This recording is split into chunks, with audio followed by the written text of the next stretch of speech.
মা, আমার তো কিছুই বলছেন। তুমি একটু বোঝো। কি হলো? কিছু বলো। আমি কিছু বললে সেটা কি ওদের ভালো লাগবে? বাবা, তুমি যা বলো সব মেনে নিবো বাবা। তুমি কিছু বলো, আমার বাচ্চাটার জন্য একটু বলো। ঠিক আছে, আমি পুলিশে খবর দিয়ে রেখেছি। তোরা আসলে আরেকবার ওদেরকে ফোন করে আমি জানিয়ে দেবো যে তোরা এখানে আছিস। তুই থেকে যাবি, ওকে পুলিশ নিয়ে যাবে। তুই পুলিশকে বলবি ও জোর করে তোকে তুলে নিয়ে গেছে। বলতে পারবি? কি বলছো বাবা এসব? বাবা, আমি ওকে বিয়ে করেছি। তুমি একটু বোঝার চেষ্টা করলো। বোঝার চেষ্টা করেই বলেছে। আর একটা শর্ত আছে, দেখ ভালো লাগে কিনা। তুই মাত্রই জেনেছিস তুই কনসিভ করেছিস। তোর বাচ্চা ছেলে হবে না মেয়ে হবে তুই এখনো জানিস না। তোর বাচ্চার কোনো শেপই হয় না। তোর বাচ্চার জন্য তুই এখনই উতলা। ঠিক আছে, তোরা দুইজন আমাদের এখানে থাকবি। তোদের সমস্ত ভরণ পোষণ আমার। তোদের এক পয়সাও খরচ করতে হবে না।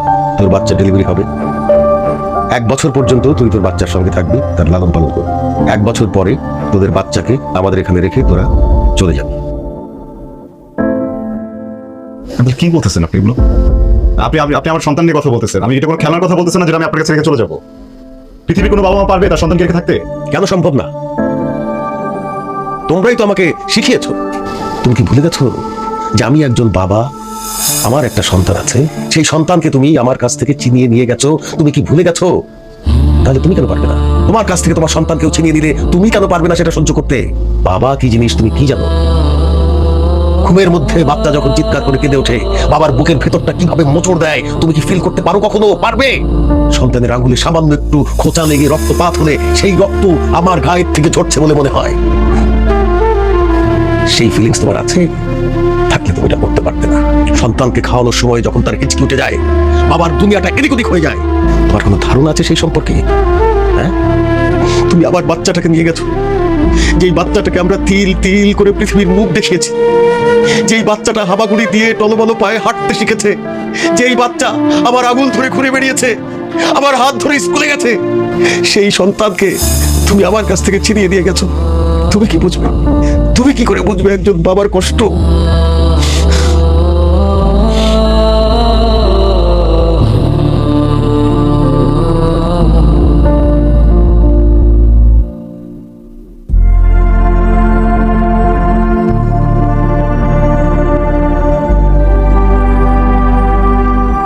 আঙ্কেল, আমার বয়স যখন 15 তখন আমার আম্মা মারা গেছেন। আব্বা সে থাকতে সামলাতে পারেন, উনিও মানসিক ভারসাম্য হারায় ফেলেন। সবসময় দেখতাম আমার ঘরে বসে থাকতো, বিছানার উপরে বসে ঘন্টার পর ঘন্টা একাকি কি যেন করতো। ওনার যে একটা ছেলে আছে, ওনার একটা মাথায় ছিল। কোনোদিনই আমার এসে জিজ্ঞেস করে নাই যে আমি খাইছি কিনা, দেখতে আসে নাই আমি কমেছি কিনা, আমার শরীরটা কেমন, আমার জ্বর আসছে কিনা, পরীক্ষা দিয়েছি কিনা, আমার পরীক্ষা কেমন হয়েছে, পরীক্ষা দেওয়ার পর আমি কি করবো। আমি খুব বাজে রকম একা হয়ে বসছি আমাকে। আমার যখন নাবিলের সাথে পরিচয় হয়, ও আমার খুব খেয়াল রাখা শুরু করলো। আমি খাইছি কিনা, ঘুমাইছি কিনা, আমার শরীরটা কেমন, আমার কিছু লাগবে কিনা, আমার মনটা খারাপ কেন, আমি কিছু কষ্ট পাই কিনা। আমি না ভুলে গেছিলাম যে আমার পরিবার নাই। কিছু সময়ের জন্য মনে হইতেছিল যে আমার সবকিছুই নাবিল, আমার বাবা, আমার মা, আমার পরিবার, আমার শান্তি, আমার ঘুম। আমার যখন নাবিল এসে বলছে না যে আপনারা বিয়ে ঠিক করে ফেলছেন, আমি খুব ভয় পেয়ে গেছিলাম। ভয় পেয়ে গেছিলাম যে আমি আমার পরিবারটা মনে হয় একবার হারাই ফেলবো।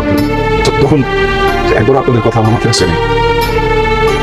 পরিবার হারানোর ভয়ে আমি খুব সেলফিশের মধ্যে একটা কাজ করে ফেলছি।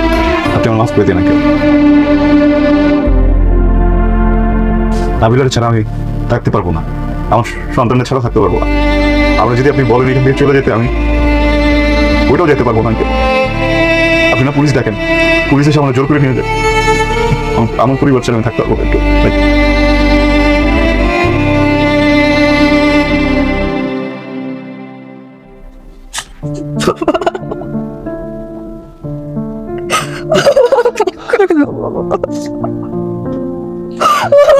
অনেক ভালোবাসি বাবা, আমি না বুঝে কষ্ট দিই তোমাকে। করে দাও বাবা। তুই জানিস না রে মা, সন্তানের জন্য একজন বাবার কতখানি পড়ে কতখানি চলে যায়।